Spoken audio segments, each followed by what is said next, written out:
Okay, another video. Hopefully we get this one all the way to YouTube. The last one mysteriously disappeared. So this one, we have an 04 Honda Civic Hybrid, and I don't have a lot of information about the car or what the car is doing, other than the AC is making noise and the car does not cool as quickly, and that's it. They were very vague, and I'm kind of wondering what's going on here.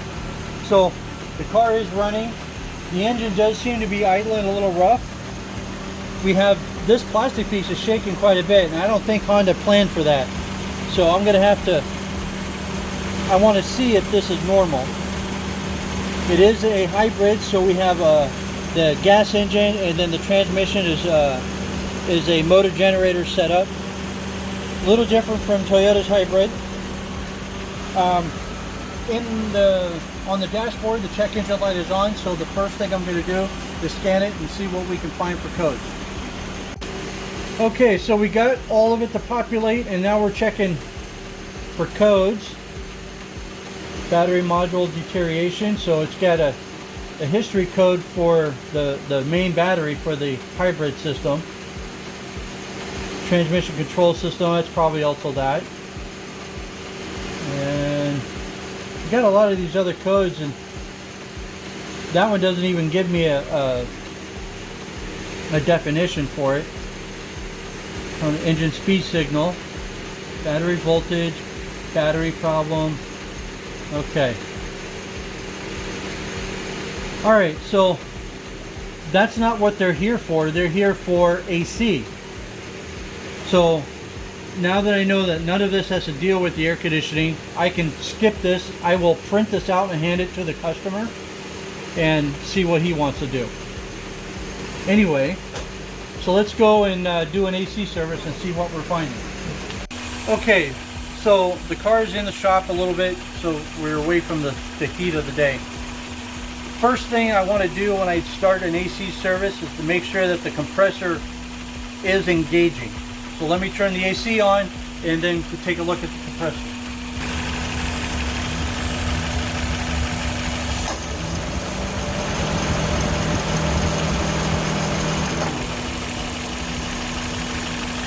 Okay, so now that we see that the compressor is engaging, what that tells me is everything electronically from the inside all the way from the AC switch itself through all the wiring down to the compressor, all of that is okay.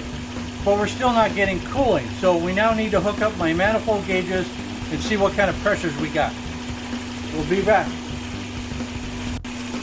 Okay, so we got the manifold gauges hooked up to it. The AC system is turned off, so we're seeing 80 pounds on the low side and 150 on the high side. That tells me that there is some freon in this. Now I'm going to turn the AC on and let's take a look and see what's going on. Why aren't we getting cold?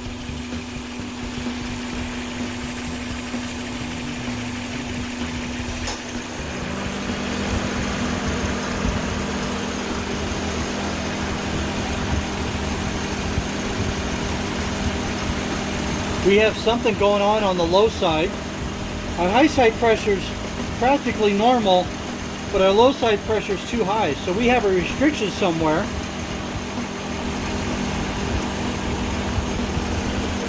Getting cold.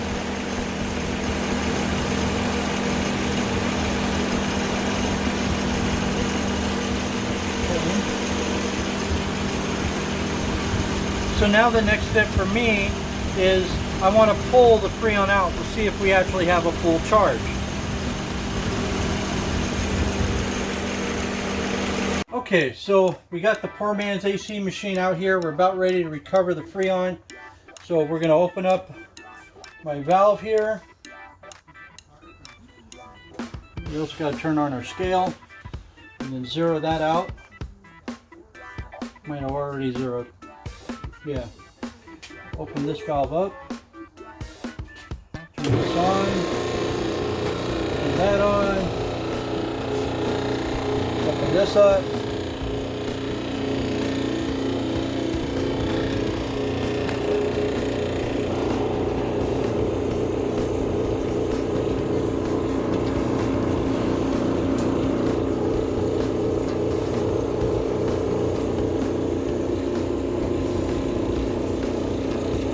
we're looking for about 1 pound and 3 ounces. There's 1 pound. 2, 3, 4, 5, 6, 7, 8, 9. I would say this is overcharged.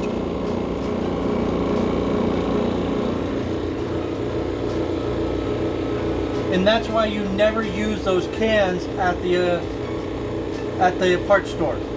You run into this problem. So this is problem number 2. Maybe problem number 1. And this could be the reason why the engine shakes, is because we're working the compressor way too much, trying to push all this freon out around. So we got 2 pounds now, and it's supposed to only hold 19 maximum, 19 ounces, which is 1 pound and 3 ounces. And we're at 2 pounds 1 ounce already. Now we're starting to pull it down.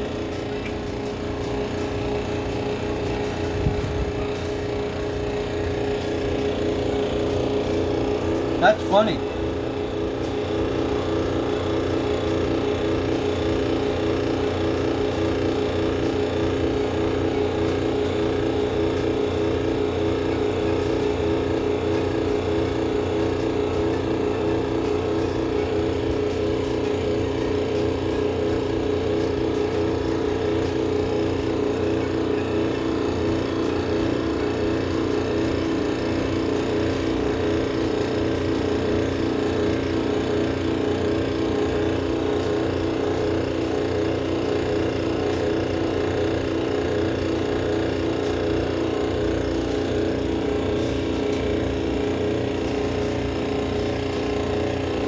We're getting almost done.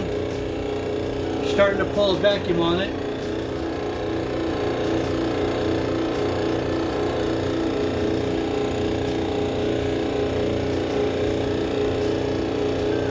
So we're going to cut the video here. We're going to let this machine finish it out, and then when I get ready to charge it back up, put the right amount of freon in it, we'll take a look. We'll come back then. Thanks for watching. Okay, so we recovered well over 2 pounds out of this thing, and it's only supposed to hold 1 pound and 3 ounces. So I recovered it, I put it under a deep vacuum, we sat on it for a little while, the needles didn't even budge, so I just got done refilling it. You can see here we've got 1 pound and 5 ounces on my scale.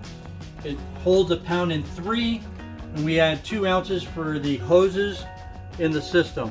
So now let's start this car up and see if it gets cold. The low side is dropping pretty good. A lot better now than it was before. Our high side even went lower. We're not on a very hot day. It's going to get warm today, but right now we're sitting at about 72 degrees, 73 degrees. So our low side or our high side pressure is down low. So we're looking really good here. Pipes are frosty cold.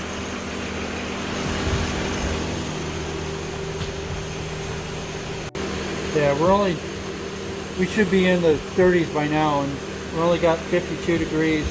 It's slowly coming down.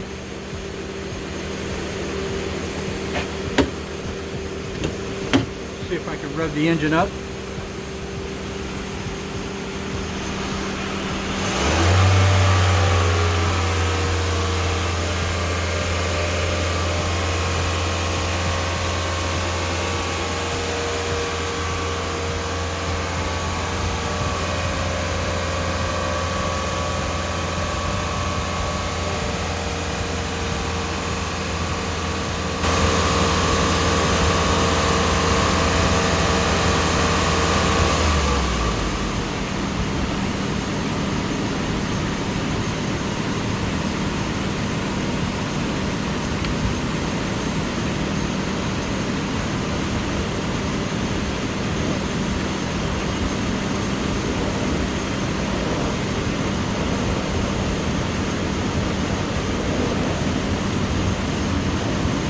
Well, it's not climbing, so that's a good sign that it just needed to be circulated. Yeah, I think we got it. It's cold now. That's cold. Okay, so the problem that I see right now is we do have something going on with the AC system. I don't know. I got to talk to the customer about it, see if he wants me to continue. It's getting cold now, but I think on a hot, when the temperature gets really hot and we idle for a long time, we're going to lose our efficiency on the system. But I think more damage was done when it got over, too much freon got put in. We should be seeing at an idle on this temperature, our low side should be hovering about 22, 23 degrees. Now this is a hybrid, so it might be different. I'm not fully sure.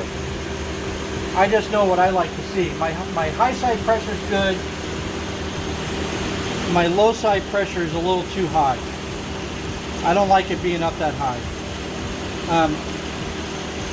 I think I can try to recover the freon back out and maybe put 18 ounces in it, but I don't think that's going to solve much of the problem. But anyway, we're going to close this video out because I need to talk to the customer about this to see which route he wants me to go.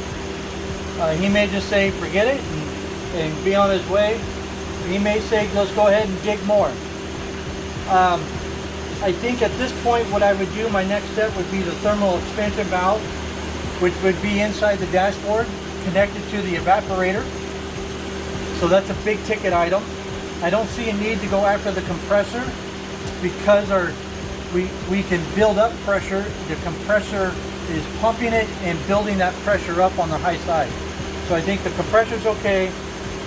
I stuck my fan in front of the condenser and put my fan on high. I got a 20-inch industrial fan, and I was able to watch the pressure on the high side go down a little bit. That tells me that the condenser is also working. It can extract the heat, so I don't see an issue with the compressor or the condenser. We may have an issue with the thermal expansion valve, or we may have an issue in the evaporator. In any case, it's going to have to come out of the dashboard. So that's where we're at, and that's where I got to talk to the customer. So I don't have a closing for this other than this is it. So thanks for watching. We'll see you on the next video. I don't know when that will be, but subscribe, tell your friends. We're having a good time here. We'll see you later. Catch you on the flip side.